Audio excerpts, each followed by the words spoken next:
How to reopen Snapchats already viewed. Hi guys, this is Alana from Create, Login and Delete. Let's get started.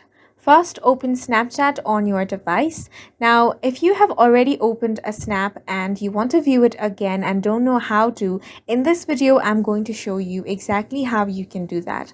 So for that, tap on the chat icon to open up your chat section. And here you can see I have received a new snap and now I'm viewing that snap.